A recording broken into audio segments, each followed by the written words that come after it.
നമസ്കാരം, എല്ലാവർക്കും സ്വാഗതം. 2 ദിവസമായില്ലേ വീഡിയോ കണ്ടിട്ട്? പുതിയ വീഡിയോ ഒന്നും വേണ്ടേ? ആരും ഒന്നും പറയുന്നില്ല.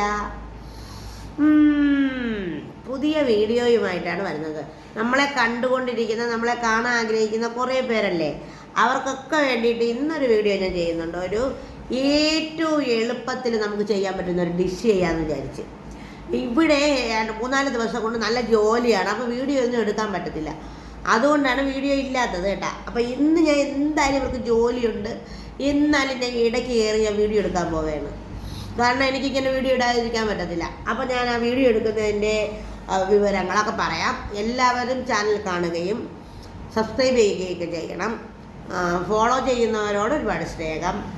അപ്പോൾ ഞാൻ വീഡിയോയിലേക്ക് പോവാം. എല്ലാവരും വായോ.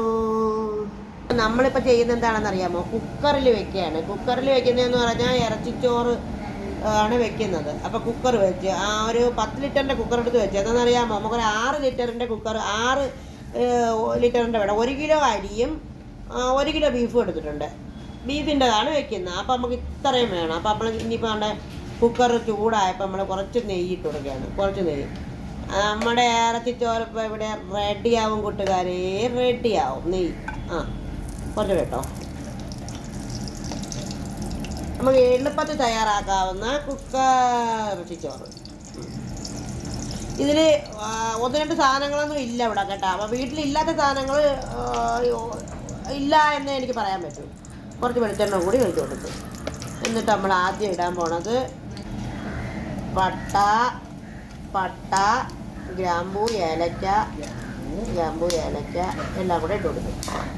ഇനി നമ്മളിത് ഒന്ന് മൂത്ത് വരുമ്പോഴത്തേക്കും മതി. ഇനി നമ്മളതിലേക്ക് വെളുത്തുള്ളിയും ഇഞ്ചിയും ഇവിടെ അരിഞ്ഞ് വെച്ചിട്ടുണ്ട്. ഈ തീ കുറയ്ക്കാൻ പറ്റത്തില്ല ഈ അടുപ്പിൽ കേട്ടോ. തീ കുറച്ചോ. അപ്പം നമുക്ക് എളുപ്പത്തിൽ ചെയ്യാനായിട്ടാണ്. എളുപ്പത്തിൽ നമുക്ക് എങ്ങനെ ചെയ്യാമെന്നതാണ് ടാസ്ക്കാണ് നമ്മളിപ്പോൾ നടത്തിക്കൊണ്ടിരിക്കുന്നത്. ഇനി ഇതിലേക്ക് സവാള 4 സവാള അരിഞ്ഞ് സ്ലൈസ് ആക്കിയിട്ടിരിക്കുന്നത് ഇട്ട് കൊടുക്കുന്നത്. 4 സവാളയാണ്. അതെല്ലാം ഇടാം. പച്ചമുളകും കൂടെ ഇട്ട് കൊടുക്കാം. ഒരു 4 പച്ചമുളകും കൂടെ ഇട്ട് കൊടുത്തിട്ടുണ്ട്. നമ്മളിതൊന്നും ചതക്കില്ല കേട്ടോ. ഇതൊക്കെ വേണമെങ്കിൽ ചതക്കിടാം. നമ്മൾ ചതച്ചിട്ടില്ല.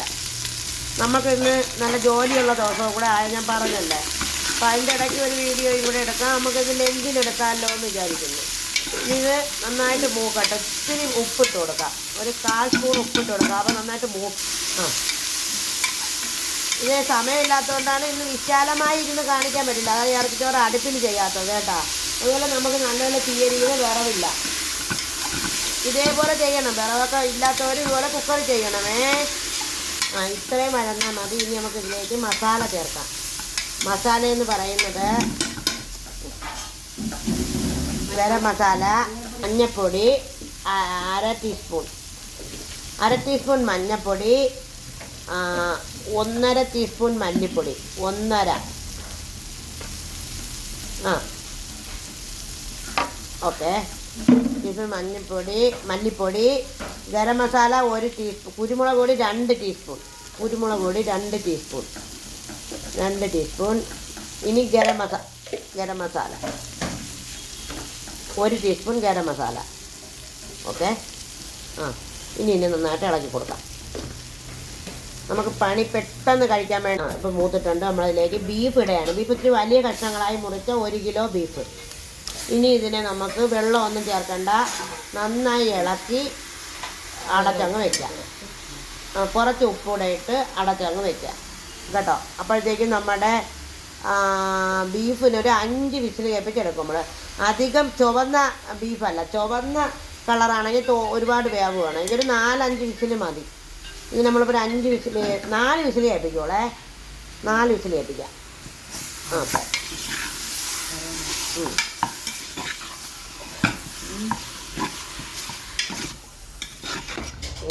ചൂട് വെള്ളം 1/2 ഗ്ലാസ് ഒഴിച്ചിട്ടുണ്ട്. വെള്ളം ഒഴിക്കേണ്ട ആവശ്യമൊന്നുമില്ല. എങ്കിലും നമ്മൾ 1/2 ഗ്ലാസ് വെള്ളം ഒഴിച്ചിട്ടുണ്ട്. ഇത് നമുക്ക് അടച്ച് വയ്ക്കാം. എന്നിട്ടൊരു 4 വിസിൽ കേൾപ്പിക്കാം. ഇത് പ്രകാശം അടിക്കുന്നുണ്ട്. അപ്പോൾ നമുക്ക് നമ്മൾ ചൂടാക്കി വെച്ചേക്കുന്ന 4.5 ഗ്ലാസ് വെള്ളവും ചേർത്ത് കൊടുക്കും. കാരണം ബീഫിന് വെള്ളമില്ല, വെന്ത് നന്നായിട്ട് വെന്ത്. അപ്പം 4 ഗ്ലാസ് വെള്ളവും ചേർത്ത് കൊടുക്കും. ഇനി ഇതൊന്ന് വിസിലിടാതെ ഒന്ന് തീ വെച്ചിട്ട് തിളപ്പിക്കാം. ഒരു നാരങ്ങയുടെ നീരിങ്ങനെ ഒഴിച്ച് കൊടുക്കുകയാണ്. ഇപ്പോൾ വെള്ളം നല്ലപോലെ തിളച്ചിട്ടുണ്ട്. ഒരു നാരങ്ങയുടെ നീരാണ് നമ്മൾ ഒഴിക്കുന്നത്. എന്നിട്ട് ആവശ്യത്തിന് കുറച്ച് ഉപ്പ് കൂടെ നമ്മളിടും. കാരണം ചോറിനും കൂടെ വേണ്ടുന്ന ഉപ്പാണ് നമ്മളിപ്പോൾ ഇവിടെ ഇട്ട് കൊടുക്കാൻ പോകുന്നത്. ചോറിനും കൂടെ വേണ്ടുന്ന ഉപ്പിട്ട് കൊടുക്കാം. അപ്പോഴത്തേക്കും നമുക്ക് ഇത് നിങ്ങൾ കണ്ടല്ലോ, ഏറ്റവും എളുപ്പത്തിൽ നമുക്ക് തയ്യാറായത്. ബീഫ് നല്ലപോലെ വെന്തിട്ടുണ്ട്. ഇത് നമ്മുടെ ബീഫിന് ഇത് വേവ് കൂടുതലായിരുന്നു. എന്നിട്ട് നമ്മൾ ഇട്ട് കൊടുത്തിട്ടുണ്ട്. ചോറിനും കൂടെ വേണ്ടുന്ന ബീഫിന് ഉപ്പ് ഇട്ട് കൊടുത്തിട്ട് നമ്മളിപ്പോൾ അതിലേക്ക് അരി ഊറ്റി വെച്ചിട്ടുണ്ട്. നമ്മളെ ബസ്മതി റൈസാണ് 1/2 മണിക്കൂർ ഇട്ട് ഊറ്റി വെച്ചത്. അരി എടുത്തിട്ടോ, അരി നമ്മളിപ്പോൾ ഇതിലേക്ക് ഇട്ട് കൊടുക്കും. കുറച്ച് നീട്ടി കൊടുത്തിട്ട് അരിക്ക് തട്ടി കൊടുത്താൽ ക്യാമറയിൽ കൊടുത്തൊതുക്കി. അപ്പം ഇങ്ങനെയാണ്. അപ്പം കണ്ടല്ലോ, ഇതേപോലെ നമുക്ക് ഉണ്ടാക്കാം. ഇനി ഇതൊരു 2 വിസിൽ കേൾപ്പിച്ച് 10 മിനിറ്റ് കഴിഞ്ഞിട്ട് തുറക്കാം കേട്ടോ. ഹായ്, അപ്പോൾ വെന്തിട്ടുണ്ട്. ചോറൊക്കെ നല്ല സെറ്റായി. ഇതേ ചോറൊക്കെ നല്ലപോലെ വെന്തോ? എന്താ ബീഫൊക്കെ നല്ലപോലെ വെന്ത് ഇങ്ങനെ ഇരിപ്പുണ്ട്. നമ്മളിത് പതുക്കെ തട്ട ഒന്ന് ഇളക്കി കൊടുക്കുക. എന്ന് വെച്ചാൽ ഒരുപാട് ഇളക്കി കഴിഞ്ഞാൽ ഇത് കുഴയും. ഒന്ന് ഇളക്കി കൊടുക്കും. വലിയ ഇളക്കളാക്കാതെ നമുക്കൊന്ന് ഇളക്കാം. നമ്മുടെ ഇറച്ചിച്ചോറ് ഇവിടെ റെഡി. ഇനി ഇതിൽ വേണ്ടത് മല്ലിയിലയായിരുന്നു കേട്ടോ. മല്ലിയില നമുക്ക് ഇല്ലായിരുന്നു. ഇതിപ്പോൾ ഇനി അടച്ചു വെച്ചാലേ ഇരുന്നങ്ങ് വെന്ത് പോവും. അതുകൊണ്ട് നമ്മൾ ഇനി അടച്ച് വെക്കില്ല. കുടഞ്ഞ് വേറൊരു പാത്രത്തിലോട്ട് തട്ടിയിട്ട് നമ്മളിത് മാറ്റി വയ്ക്കാം. അപ്പം ഇത്ര പണിയേ ഉള്ളേ. നമ്മുടെ ടേസ്റ്റി ഇറച്ചിച്ചോറ് റെഡി. മല്ലിയില ഇല്ല, നമ്മുടെ വീട്ടിലുള്ള സാധനം വെച്ചിട്ട് നമ്മൾ ചെയ്തു, അത്ര തന്നെ. അപ്പം ഇതേപോലെ ഉണ്ടാക്കി നോക്കണേ. നമ്മൾ കഴിക്കുന്നത് കാണിക്കാവേ. തട്ടി നമ്മളൊരു പാത്രത്തിലോട്ട് ഇട്ട് വെച്ച് ഞാൻ ക്യാമറയിൽ ഊതുന്നു. ഇനി നമ്മൾ കുക്കറിൽ ഇരിക്കുന്നതാണ്. നമ്മൾ അധികം ഇട്ട് തട്ടണ്ട. ഇത് ചെറിയ ജീരകശാല അരിയാണെങ്കിലും മതിയാവും കേട്ടോ. അപ്പം ഇത്ര പണിയേ ഉള്ളൂ. ഇതിൽ നമുക്ക് വേറെ യാതൊരു പണിയില്ല. ഇനി ഇതിൽ നമുക്ക് ചമ്മന്തിയും അച്ചാറൊക്കെ കൂട്ടി കഴിക്കാം. അങ്ങനെ ഈസി ഇറച്ചിച്ചോറ് കഴിക്കാനായിട്ട് ഇരുന്നു.